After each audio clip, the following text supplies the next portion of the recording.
New Aston Villa's quest for the greatest prize in English soccer. These fanatical fans have seen the first Premier League season fought to a nail-biting finish between Villa and Manchester United. As we reveal, there's much more to football than just 90 minutes on the pitch. Before a ball had even been kicked in the new Premier League, the chairman was entertaining the right people. We did, yeah. But I saw them at the end of the last season.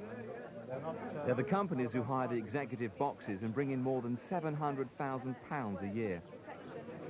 The gentleman over there, so I recognise you, I thought. Of course, you're not lifelong Villa fans, are you? No.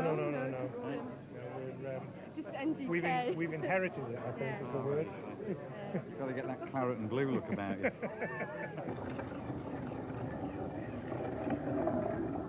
Right, gentlemen, it's now 4:15, and thank you for attending. As you know, we always record the outgoings and the incomings of our players. And since the last board meeting, Ian Olney, who we had from a boy of 14, who came from the Cotswolds, Mr. President, he has gone to Oldham, and we bought Houghton within the last 10 days from Liverpool.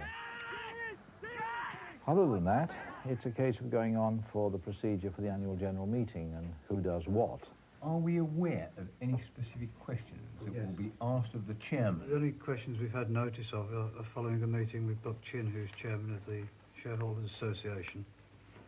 He's listed about 6 questions, first one being the question of the price increase, and in particular on the Holt end. I'm going to ask Peter Ellis to answer that question because I want to spread anything round that I possibly can, but I can say he's the accountant member of the board, and as such he should answer it, but we have done a lot of homework for him on it already. Look on page 15. The homework revealed that the club actually made a loss of £4.28 on every supporter going through the turnstiles. That's why it needs the extra income from all its commercial activities. Well, good evening, ladies and gentlemen. May I formally declare open the 117th annual general meeting of this company. And it's the annual opportunity for the club shareholders to have their say about the running of Aston Villa Football Club. The point I'm trying to make here, as an ordinary wholesaler with no extra grind, as a regular supporter been there for years and years and years, I do feel that these days, ordinary wholesalers feel as though these days we're relegated to second-class supporters. All we want is Atkinson, or whoever is the manager at the time, to bring some silverware to Villa Park. It's long overdue. I'm just getting a bit fed up with our tickets for away matches being cut down more and more by other clubs, yet we allow them some of the best facilities in the country.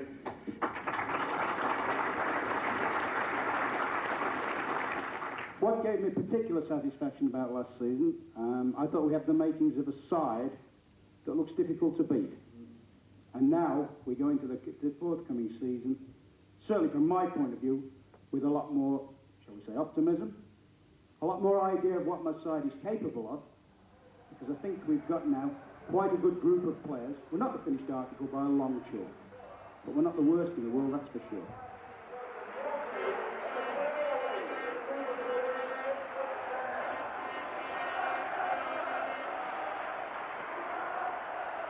The season began disappointingly. At Ipswich, Villa laboured for a point, one flash of opportunism from Daly and Atkinson, and a draw. Southampton, hardly among the big fish in the Premier League, held Villa to their third 1-1 draw. But the worry beads were out. Villa needed to spend. It was no secret we were on the lookout for a top striker. I think we had about 3 penciled in who we would like, of whom Dean Sanders was one of them. I mean, Alan Shearer was another. But you know, it was inevitable we weren't going to get him. But I mean, we got a very, very good player. Instead, we got Dean Sanders. I got a phone call on Sunday from my agent, and he said, Ron Atkinson wants to speak to you. And I said, well, I can't speak to Ron Atkinson because I'm under contract with Liverpool, and they've got to agree first. The next thing I know, I'm meeting Graham Souness at Knutsford Services, Junction 18 on the M6. he says to me, I think it's best for all parties. I need a centre-half to play for Liverpool. I've got till Christmas to turn it all around because we're not going well. At the moment, you are my prized asset. I can get the most money for you. And to be honest with you, I could have stayed at Liverpool and played for Liverpool, but it might sound corny, but the only club I would have joined is Aston Villa. Saunders, the most expensive player in Villa's history, was paraded in front of the media. It wasn't the most harmonious of occasions. Ron Atkinson upset at press suggestions that Saunders had been a failure at Liverpool. Now was his chance to prove the doubters wrong.